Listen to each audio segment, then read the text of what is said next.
Moto blogging ಅಲ್ಲಿ ಇದು ನಾನು ದುಡ್ದಿರೋ ದುಡ್ಡಲ್ಲ ಗುರು. ಮೋಟೋ ಬ್ಲಾಗಿಂಗ್ ಗೆ ನಾನು ಮಾಡ್ತಿರೋ ಖರ್ಚು. ನೀವು 60,000 ಅಲ್ಲ 6 ಲಕ್ಷ ಇನ್ವೆಸ್ಟ್ ಮಾಡಿ ನೀವು ವಿಡಿಯೋ ಮಾಡಿದ್ರು ಕಂಟೆಂಟ್ ಇಲ್ಲ ಅಂದ್ರೆ ಅದಕ್ಕೇನು ಬೆಲೆ ಇರೋದಿಲ್ಲ. ಹೆಂಗಿದೆ ಫೋನ್ ಕೇಸು? ಬ್ಲಾಗ್ ಮಾಡಕ್ಕೆ ಚೆಕ್ ಚೆಕ್ ಚೆಕ್ ಕೇಳಿಸ್ತಿದ್ಯಾ? ಇಲ್ಲೇನು ನೀವು ಸೆಟಪ್ ನ ನೋಡ್ತಾ ಇದೀರಾ? ಇದು ವೈಸರ್ ಮೌಂಟ್ ಅಂತ ರಬ್ಬರ್ ಮೌಂಟಿಂಗ್ ಇದೆ. ಒಂಚೂರು ವೈಬ್ರೇಷನ್ ಇಲ್ಲ. ನಿಮ್ಮ ಅಪ್ಪ ಅಮ್ಮನ ಜೊತೆ ಕುತ್ಕೊಂಡು ನೋಡಿ. ಒಂದಷ್ಟು ವಿಚಾರಗಳನ್ನ ನಾನು ನಿಮ್ ಪೇರೆಂಟ್ಸ್ ಗಳಿಗೂ ಹೇಳಬೇಕು. ಬೇಡ ಕರೆಕ್ಟ್ ಆಗಿ ಈ ಪ್ಲಾಟ್ಫಾರ್ಮ್ ನ ಯೂಸ್ ಮಾಡ್ಕೊಂಡ್ರೆ ಸಮಾಜದಲ್ಲಿ ಸುಮಾರು ಬದಲಾವಣೆ ತರಬಹುದು. ಏನ್ ಮಾತಾಡ್ತಾನೆ ಅಂತ ಅವನು ಮಾತ್ರ ಅರ್ಥ ಆಯ್ತು, ನಮ್ಗೆ ಅರ್ಥವೇ ಆಗ್ತಾ ಇರ್ಲಿಲ್ಲ. ಆ ತರ ಕ್ಯಾರೆಕ್ಟರ್ಗಳು. ಸುಮಾರು ದಿನ ಆದ್ಮೇಲೆ 4R ಓಡಿಸ್ತಾ ಇದೀನಿ. ಅದೇ ತರ ಸುಮಾರು ದಿನ ಆದ್ಮೇಲೆ ಕೇರ್ ಫ್ರೀ ಆಗಿ ಮೋಟೋ ವ್ಲಾಗ್ ಮಾಡ್ತಾ ಇದೀನಿ. ಇವತ್ತು ನಾನು ವಿಡಿಯೋ ಮಾಡ್ತಾ ಇರೋದು ಹೊಸ ಗೋಪ್ರೋ ಅಲ್ಲಿ. ಹೊಸ ಗೋಪ್ರೋದಲ್ಲಿ ಇನ್ನು ಬ್ಯಾಟ್ರಿನೇ ಖಾಲಿ ಆಗ್ತಿಲ್ವಲ್ಲ ಗುರು. ಹಳೆ ಗೋಪ್ರೋನಲ್ಲಿ ಇಷ್ಟೊತ್ತಿಗೆ ಸುಟ್ಟೋಗ್ಬಿಟ್ಟಿರೋದು. ಇವತ್ತಿನ ವಿಡಿಯೋದಲ್ಲಿ ನಾನು ಮೋಟೋ ವ್ಲಾಗಿಂಗ್ ಬಗ್ಗೆ ಮಾತಾಡ್ತಾ ಇದ್ದೀನಿ. ಸೊ ಇವಾಗ ಮೋಟೋ ವ್ಲಾಗಿಂಗ್ ಮಾಡಬೇಕು ಅಂದ್ರೆ ಮೇನ್ ಆಗಿ 3 ವಿಚಾರ ಬೇಕು. ಒಂದು ಗಾಡಿ, ಒಂದು ಕ್ಯಾಮ್ರಾ, ಇನ್ನೊಂದು ಮೋಟೋ ವ್ಲಾಗಿಂಗ್ ಅಂದ್ರೆ ಏನು ಅಂತ ನೀವು ತೆಗೆದು ನೋಡಿದ್ರೆ, ಗಾಡಿ ಓಡಿಸ್ಬೇಕಾದ್ರೆ ಹೆಲ್ಮೆಟ್ ಕ್ಯಾಮ್ರಾ ಸಿಗಿಸ್ಕೊಂಡು ಮಾತಾಡ್ಕೊಂಡು ವ್ಲಾಗ್ ಮಾಡೋದನ್ನ ಮೋಟೋ ವ್ಲಾಗ್ ಅಂತ ಕರೀತಾರೆ ಅಂತ ಹೇಳುತ್ತೆ. ಆದ್ರೆ ನಮ್ಮಲ್ಲಿ ಕೆಲವೊಂದಷ್ಟು ಜನ ಗೂಗಲ್ ಗಿಂತ ಬುದ್ಧಿವಂತರು. ಸೊ ನಾವು ಮಾಡೋದು ಅವ್ರಿಗೆ ಮೋಟೋ ವ್ಲಾಗಿಂಗ್ ಅಲ್ಲ. ಮಾರ್ಕೆಟ್ ಅಲ್ಲಿ ಹಂಗೆ ಗುರು. ಯಾರೋ ಒಬ್ಬ ಪ್ಲೇಯರ್ ಅವ್ರಿಗಿಂತ ಚೆನ್ನಾಗ್ ಆಡ್ತಾ ಇದ್ದಾನೆ ಅಂದ್ರೆ ಅವ್ನ ಆಟನೇ ಆಡ್ತಾ ಇಲ್ಲ, ಅವನ ಆಟನೇ ಬೇರೆ, ನಮ್ಮ ಆಟನೇ ಬೇರೆ ಅನ್ಬಿಡ್ತಾರೆ. ಇತ್ತೀಚೆಗೆ ನೋಡ್ತಾ ಇದೀನಿ ಮೋಟೋ ವ್ಲಾಗಿಂಗ್ ಅನ್ನೋದು ಟ್ರೆಂಡ್ ಆಗ್ಬಿಟ್ಟಿದೆ ಗುರು. ಬೇರೆ ಬೇರೆ ಜಾನ್ರ ಅಲ್ಲಿರೋರು ಒಂದ್ಸಲ ನಾವು ಮೋಟೋ ವ್ಲಾಗ್ ಟ್ರೈ ಮಾಡೋಣ ಅಂತ ಬರ್ತಾ ಇದಾರೆ. ಅದಕ್ಕೆ ಮೇನ್ ರೀಸನ್ ಏನು ಅಂದ್ರೆ ಅವ್ರು ಅನ್ಕೊಂಡಿರೋದು ಮೋಟೋ ವ್ಲಾಗ್ ಅಲ್ಲಿ ಹೆವಿ ಕಾಸಿದೆ, ಕೋಟ್ಯಾಂತರ ರೂಪಾಯಿ ಮಾಡಬಹುದು, ಒಳ್ಳೊಳ್ಳೆ ಕಾರು ಬೈಕಲ್ಲಿ ಓಡಾಡಬಹುದು ಅಂತ. ಆದ್ರೆ ಆ ಲೆವೆಲ್ ಬರಬೇಕು ಅಂದ್ರೆ ಯಾವ ಲೆವೆಲ್ ಅಲ್ಲಿ ಹಸಲ್ ಮಾಡ್ಬೇಕು ಅನ್ನೋದು ಸುಮಾರು ಜನಕ್ಕೆ ಐಡಿಯಾನು ಇರೋದಿಲ್ಲ. ಓ ನಿಮ್ದೇನ ಅಂಗಡಿ? ಏನ್ ಬಾಗ್ಲಾಕ್ಬಿಟ್ಟಿದ್ದೀರಾ? ಯೂಟ್ಯೂಬ್ ಅಲ್ಲಿ ನೋಡಿ ಟಿಪಿಕಲ್ ಕನ್ನಡಿಗ ಅಂತಿದೆ.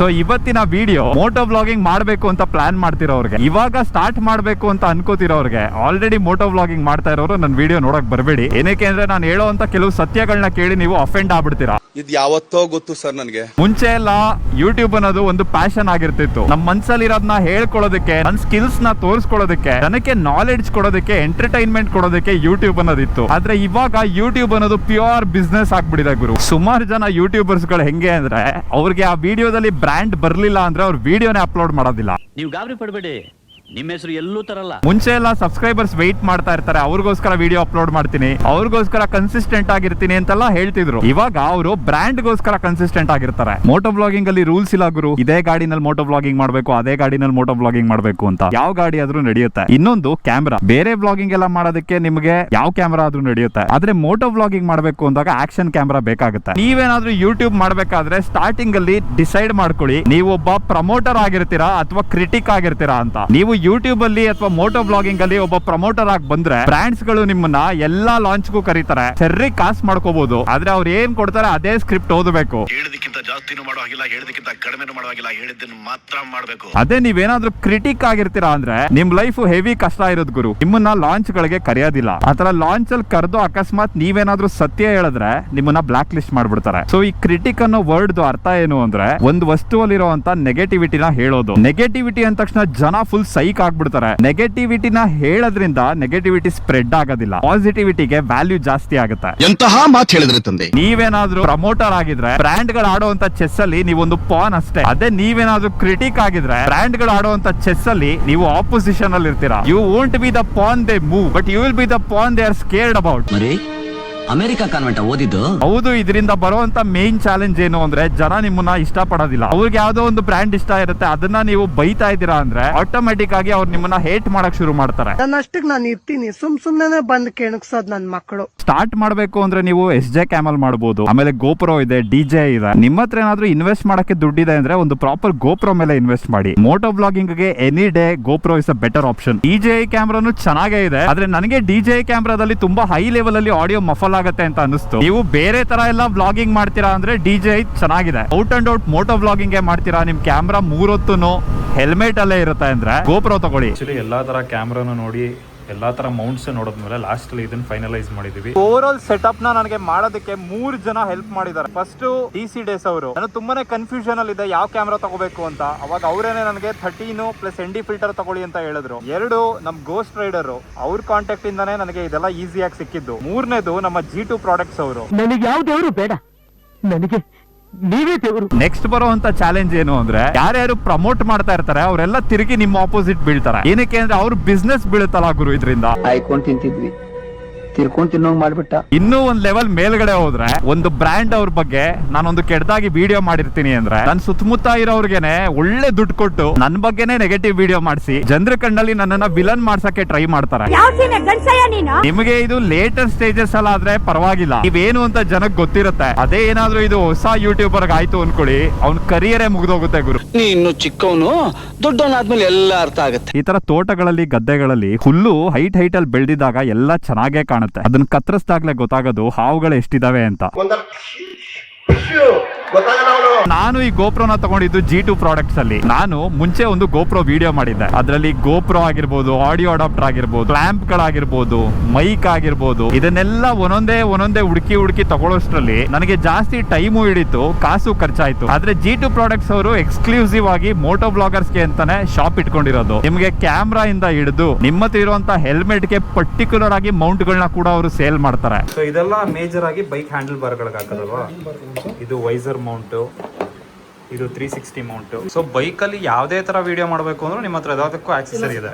ಅಲ್ಲಿ ಡಿಸ್ಪ್ಲೇ ಕೂಡ ಇದೆ, ಡಿಸ್ಪ್ಲೇನೂ ಇದೆ. ಎಲ್ಲ ಫಸ್ಟ್ ಟೈಮ್ ನೋಡ್ತಾ ಇರೋದು ನಾನು. ಟಚ್ ಡಿಸ್ಪ್ಲೇ ಕೂಡ ಅಲ್ಲಿ ಮೈಕ್ ಕೂಡ ಇದೆ. ಇಫ್ ಇನ್ ಕೇಸ್ ನೀವು ಹ್ಯಾಂಡಿಗೆ ಸ್ಟ್ರಾಪ್ ಮಾಡ್ತಾ ಅಲ್ಲೇ ಆಡಿಯೋ ರೆಕಾರ್ಡ್ ಆಗುತ್ತೆ. ಮೈಕ್ ಇಲ್ಲ ಅಂದ್ರೂ ಸುಮ್ನೆ ರೆಕಾರ್ಡ್ ಮಾಡ್ಕೊಂಡು ವಾಯ್ಸ್ ಓವರ್ ಆದ್ರೂ ಕೊಟ್ಬಿಟ್ಟು ನೀವು ವಿಡಿಯೋಗಳನ್ನ ಮಾಡಬಹುದು. ಜನ ಸಪೋರ್ಟ್ ಮಾಡ್ತಾರೆ. ಯಾವಾಗ ಅಂದ್ರೆ ನಿಮ್ಮ ಐಡಿಯಾಲಜಿ ಕರೆಕ್ಟ್ ಆಗಿದ್ದಾಗ, ನಿಮ್ಮ ಮನಸ್ಸು ಶುದ್ಧವಾಗಿದ್ದಾಗ. ಇಲ್ಲೇನು ಮ್ಯಾನಿಕ್ವಿನ್ ಮೇಲೆ ಇದೆ, ಜಾಕೆಟ್, ಪ್ಯಾಂಟ್, ಹೆಲ್ಮೆಟ್ ಎಲ್ಲ ನನಗೆ ಒಂದು ಮೇಜರ್ ಕ್ರ್ಯಾಶ್ ಆದಾಗ ಹಾಕಿದ್ದು. ನೀವು ಲೈಫಲ್ಲಿ ಯಾವ ಗಾಡಿ ಇಟ್ಟಿದ್ದೀರಾ ಅನ್ನೋದಕ್ಕಿಂತ ಜಾಸ್ತಿ ಯಾವ ರೈಡಿಂಗ್ ಗೇರ್ಗಳನ್ನ ಚೂಸ್ ಮಾಡ್ತೀರಾ ಅನ್ನೋದು ಮ್ಯಾಟರ್ ಆಗುತ್ತೆ. ಯಾರು ಕೂಡ ನನ್ನ ಹತ್ರ ಈ ಬೈಕ್ ಇದೆ ಆ ಬೈಕ್ ಇದೆ ಅಂತ ಸಪೋರ್ಟ್ ಮಾಡಿಲ್ಲ. ನನ್ನಿಂದ ಅವ್ರಿಗೆ ಎಷ್ಟು ಎಂಟರ್ಟೈನ್ಮೆಂಟ್ ಸಿಗುತ್ತೆ ಅನ್ನುವಂತ ರೀಸನ್ ಅವ್ರನ್ನ ಫಾಲೋ ಮಾಡೋದು, ಸಪೋರ್ಟ್ ಮಾಡೋದು. ಸರಿ ಬಿಡು, ನೀವು ಆ ಪರ್ಪಸ್ ನ ಅರ್ಥ ಮಾಡ್ಕೊಳ್ಳಿ. ಆಯ್ತು ಬಿಡು. ಕಾಂಟೆಂಟ್ ಜಾನ್ರಾನು ಅಷ್ಟೇ. ನೀವೇನಾದ್ರೂ ಒಂದು ಲಾಂಗ್ ಟರ್ಮ್ ಮಾಡಬೇಕು ಅಂದ್ರೆ ಯಾವ್ದು ಈಸಿ ಆಗಿದೆ ಅದನ್ನ ಚೂಸ್ ಮಾಡ್ಕೋಬೇಡಿ, ಯಾವ್ದು ಟ್ರೆಂಡ್ ಅಲ್ಲಿ ಇದೆ ಅದನ್ನ ಚೂಸ್ ಮಾಡ್ಕೋಬೇಡಿ.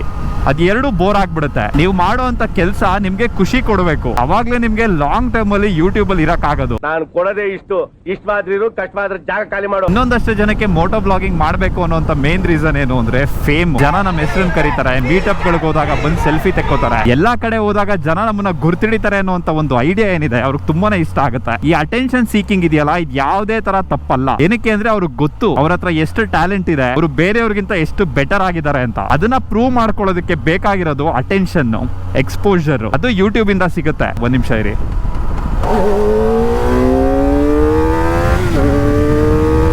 ಇವತ್ತಿಗೂ ಹೇಳ್ತೀನಿ, ನಾನು ಮಾಡ್ತಾ ಇರೋದಕ್ಕಿಂತ 1000 ಪಟ್ಟು ಚೆನ್ನಾಗಿ ಮೋಟೋ ಬ್ಲಾಗ್ ಮಾಡೋರಾಗಿರ್ಬೋದು, ಯೂಟ್ಯೂಬ್ ಮಾಡೋರಾಗಿರ್ಬೋದು ಕರ್ನಾಟಕದಲ್ಲಿ ಇದ್ದಾರೆ. ಆದ್ರೆ ಅವ್ರಿಗೆ ಸಪೋರ್ಟ್ ಇಲ್ಲ, ಮೋಟಿವೇಶನ್ ಇಲ್ಲ, ಎಕ್ಸ್ಪೋಜರ್ ಇಲ್ಲ. ನಿನ್ನೆ ಮೊನ್ನೆ ಬಂದವನು ನನಗೆ ಪೈಪೋಟಿ, ಅವನ್ ಬೆಳಿಬಾರ್ದು. ನೀವಿಲ್ಲೇನು ಸ್ಕಿಡ್ ಅಂತ ನೋಡ್ತಾ ಇದೀರಲ್ಲ, ಇದು ನಮ್ಮ ಫ್ರೆಂಡ್ ಅವರ ಕಂಪನಿ. ನೋಡಿ, ಮುಂದ್ಗಡೆ ಬಾಬಿನ್ಸ್ ಇದೆ, ಸ್ಲೈಡರ್ಸ್ ಇದೆ, ಹಿಂದ್ಗಡೆ ಬಾಬಿನ್ಸ್ ಇದೆ, ಇಲ್ಲಿ ರಿಸರ್ವಾಯರ್ ಕವರ್ ಇದೆ, ಟೈಲ್ ಟೈಡಿ ಮಾಡ್ತಾ ಇದಾರೆ. ಜೊತೆಗೆ ಇಲ್ಲೊಂದು 3D ಪ್ರಿಂಟೆಡ್ ಕ್ಯಾಪ್ ನ ಮಾಡ್ಕೊಟ್ಟಿದ್ದಾರೆ. ನಾನು ಇವತ್ತೇನು ಈ ಸ್ಟೇಜ್ ಅಲ್ಲಿ ಬಂದು ನಿಂತಿದ್ದೀನಿ, ಇದಕ್ಕೆ ಸುಮಾರು ಜನ ಸ್ಟಾರ್ಟಿಂಗ್ ಇಂದ ಸಪೋರ್ಟ್ ಮಾಡಿದ್ದಾರೆ. ಅದ್ರಲ್ಲಿ ಒಬ್ರು ಈ ಸ್ಕಿಡ್ ಅವರು ನನಗೆ ಸುಮಾರು ಗಾಡಿಗಳನ್ನ ರಿವ್ಯೂ ಮಾಡಕ್ಕೆ ಕೊಡಿಸಿದ್ದಾರೆ. ಆ ಗಾಡಿಗಳಲ್ಲಿರುವಂತ ಟೆಕ್ನಿಕಲ್ ವಿಚಾರಗಳನ್ನ ಹೇಳ್ಕೊಟ್ಟಿದ್ದಾರೆ. ನಾವೆಲ್ಲ ಏನು ಇಲ್ಲದೆ ಇದ್ದಾಗ 0 ಇಂದ ಸ್ಟಾರ್ಟ್ ಮಾಡಿದವರು ಇವತ್ತು ಒಬ್ರಿಗೊಬ್ರಿಗೆ ಹೆಲ್ಪ್ ಮಾಡ್ಕೊಂಡು ಎಲ್ಲರೂ ಒಂದೊಂದು ಲೆವೆಲ್ ಅಲ್ಲಿ ಬಂದಿದೀವಿ. ನಾನು ಬ್ರ್ಯಾಂಡ್ ಗಳನ್ನ ಪ್ರಮೋಟ್ ಮಾಡ್ಬೇಕಾದ್ರೆ ಅವ್ರು ಎಷ್ಟು ಬೆಳೆದಿದ್ದಾರೆ, ಅವ್ರಿಗೆ ಎಷ್ಟು ವ್ಯಾಲ್ಯೂ ಇದೆ ಮಾರ್ಕೆಟ್ ಅಲ್ಲಿ ಅಂತ ನೋಡೋದಿಲ್ಲ. ಅವರು ಯಾವ ತರ ಬೆಳೆದಿದ್ದಾರೆ, ಅವರು ಜನಕ್ಕೆ ಎಷ್ಟು ವ್ಯಾಲ್ಯೂ ಕೊಡ್ತಾರೆ ಅನ್ನೋದನ್ನ ನೋಡ್ತೀನಿ. ಯಾವ್ದೋ ಒಂದು ಬೆಳೆದಿರುವಂತ ಬ್ರ್ಯಾಂಡ್ ಹೋಗಿ ಬಕೆಟ್ ಹಿಡಿದು ಪ್ರಮೋಟ್ ಮಾಡಿ ಸ್ವಲ್ಪ ದಿನ ಆದ್ಮೇಲೆ ಅವರೇ ನಿಮ್ಮನ್ನ ರೀಪ್ಲೇಸ್ ಮಾಡ್ಬಿಡ್ತಾರೆ. ಇನ್ನೂ ಕ್ರೇಜಿ ವಿಷಯ ಅಂದ್ರೆ, ನೀವ್ ಎಷ್ಟೇ ಒಳ್ಳೆ ಮಾತುಗಳಾಡಿ ಆ ಬ್ರ್ಯಾಂಡ್ ನ ಪ್ರಮೋಟ್ ಮಾಡಿದ್ರು ಅವ್ರಿಗೆ ನೀವ್ ಯಾರು ಅನ್ನೋದು ಗೊತ್ತಿರೋದಿಲ್ಲ. ಅವಮಾನ ತಡೆಯಕ್ಕಾಗ್ತಿಲ್ಲ ನಮ್ಗೆ, ಇತ್ತೀಚೆಗಂತೂ ನಮ್ಗೆ ಆಗ್ತಾ ಇಲ್ಲ. ನೀವೇನಾದ್ರೂ ಒಂದು ಬ್ರ್ಯಾಂಡ್ ನ ಚೂಸ್ ಮಾಡ್ತಾ ಇದೀರಾ ಅಂದ್ರೆ ಫಸ್ಟ್ ನಿಮ್ ಸುತ್ತಮುತ್ತಾನೆ ಒಂದಷ್ಟು ಜನ ಇರ್ತಾರೆ. ಬರೀ ಮೋಟೋ ಬ್ಲಾಗಿಂಗ್ ಅಲ್ಲೇ ಅಂತ ಅಲ್ಲ, ಆರ್ಟಿಸ್ಟ್ ಗಳು ಇರ್ತಾರೆ, ಹೋಟೆಲ್ ಓಪನ್ ಮಾಡಿರೋರು ಇರ್ತಾರೆ, ಸ್ಮಾಲ್ ಸ್ಕೇಲ್ ಬಿಸ್ನೆಸ್ ಮಾಡೋರು ಇರ್ತಾರೆ. ಅವ್ರನ್ನ ಪ್ರಮೋಟ್ ಮಾಡಿ, ಅವ್ರ ಜೊತೆ ಬೆಳೀರಿ. ಶಾರ್ಟ್ ಟರ್ಮ್ ಅಲ್ಲಿ ನಿಮ್ಗೆ ಕಾಸು ಸಿಗ್ಲಿಲ್ಲ ಅಂದ್ರೂ ಪರವಾಗಿಲ್ಲ, ಲಾಂಗ್ ಟರ್ಮ್ ಅಲ್ಲಿ ಒಳ್ಳೆ ರಿಲೇಶನ್ಶಿಪ್ ಮೇಂಟೈನ್ ಮಾಡ್ಕೋಬಹುದು, ಇಬ್ರು ಒಟ್ಟಿಗೆ ಬೆಳಿಬಹುದು. ಚಪಾತಿ ತಿನ್ನೋ ಅಂತಂದ್ರೆ ಚರ್ಮ ತಿನ್ನಕ್ ಹೋಗ್ತೀಯಲ್ಲೋ. ಇನ್ನ ಸುಮಾರು ಜನದ ಹತ್ರ ಟ್ಯಾಲೆಂಟ್ ಇರುತ್ತೆ, ಅವ್ರಿಗೆ ಬೇಕಾಗಿರುವಂತ ಎಕ್ವಿಪ್ಮೆಂಟ್ ಗಾಡಿಗಳೇನಾದ್ರು ಸಿಕ್ಬಿಟ್ರೆ ನಾನು ನೆಕ್ಸ್ಟ್ ಲೆವೆಲ್ ಗೆ ಬೆಳಿಬಹುದು ಅನ್ನೋ ಒಂದು ಆಸೆ ಇರುತ್ತೆ. ಅವಾಗ ಅವ್ರು ಮಾಡೋದೇನು ಅಂದ್ರೆ ಮನೇಲಿ ಹೋಗಿ ಅಪ್ಪ ಅಮ್ಮನ ಹತ್ರ ಕೇಳೋದು. ಯಾವತ್ತಾದ್ರೂ ಪುಸ್ತಕ ಹಿಡಿದಿದ್ದಾನ? ಅಯ್ಯೋ ಎಲ್ಲಾ ಅಪ್ಪ ಅಮ್ಮಂದಿರಿಗೂ ಒಂದು ಭಯ ಅನ್ನೋದಿರುತ್ತೆ. ಇರೋದ್ ಒಂದ್ ಜೀವನ, ಇವ್ನು ಯೂಟ್ಯೂಬ್ ಮಾಡ್ತೀನಿ ಅಂತ ಹೋಗಿ ಹಾಳು ಮಾಡ್ಕೊಂಡ್ಬಿಟ್ರೆ ಏನ್ ಮಾಡೋದು ಅಂತ. ಒಂದ್ 2 ವರ್ಷ ಟೈಮ್ ಕೊಟ್ಟು ನೋಡಿ. 2 ವರ್ಷದಲ್ಲಿ ಪ್ರಯತ್ನ ಪಡ್ಲಿ ಬಿಡಿ. ಏನೂ ಮಾಡದೆ ಕೂರೋದಕ್ಕಿಂತ ಪ್ರಯತ್ನ ಪಟ್ಟು ಸೋಲೋದು ಬೆಟರ್. ಅದ್ರಲ್ಲಿ ತುಂಬಾ ಕಲಿಯೋದಿರುತ್ತೆ. ಅಕಸ್ಮಾತ್ 2 ವರ್ಷದಲ್ಲಿ ನಿಮ್ ಮಗ ಏನಾದ್ರೂ ಗೆದ್ದ ಅನ್ಕೊಡಿ, ಕನಸು ಕಾಣ್ಬೇಕಮ್ಮ, ಆದ್ರೆ ಕೈಗೆ ಎಟ್ಕೋ ಹಾಗಿರ್ಬೇಕು. ದೊಡ್ಡ ಗಾಡಿನೇ ಇರಬೇಕು, ಸೂಪರ್ ಬೈಕೇ ಇರಬೇಕು, ಜಾಸ್ತಿ ಸೌಂಡ್ ಮಾಡುವಂತ ಗಾಡಿಗಳನ್ನೇ ಇಟ್ಕೊಂಡು ಮೋಟೋ ಬ್ಲಾಗ್ ಮಾಡಬೇಕು ಅನ್ನೋ ಯಾವುದೇ ರೂಲ್ಸ್ ಇಲ್ಲ ಗುರು. ನಿಮ್ಮಲ್ಲಿ ಮೋಟೋ ಬ್ಲಾಗ್ ಮಾಡುವಂತ ಕೇಪಬಿಲಿಟಿ ಇತ್ತು ಅಂದ್ರೆ ಲೂನಾ ಮೇಲೂ ಮಾಡ್ತೀರಾ, ಲ್ಯಾಂಬರ್ಗಿನಿಯಲ್ಲೂ ಮಾಡ್ತೀರಾ. ಸಿಂಪಲ್ ಆಗಿ ಹೇಳೋದಾದ್ರೆ ಎಕ್ಸಾಮ್ ನ ಯಾವ ಪೆನ್ನಲ್ಲಿ ಬರೀತೀರಾ ಅನ್ನೋದು ಮ್ಯಾಟರ್ ಆಗೋದಿಲ್ಲ, ಎಕ್ಸಾಮ್ ಅಲ್ಲಿ ಎಷ್ಟು ಬರೀತೀರಾ ಅನ್ನೋದು ಮ್ಯಾಟರ್ ಆಗುತ್ತೆ.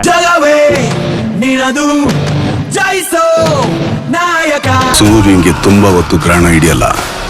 ನಾನ್ ಬರ್ತಿದ್ದೀನಿ ಚಿನ್ನ.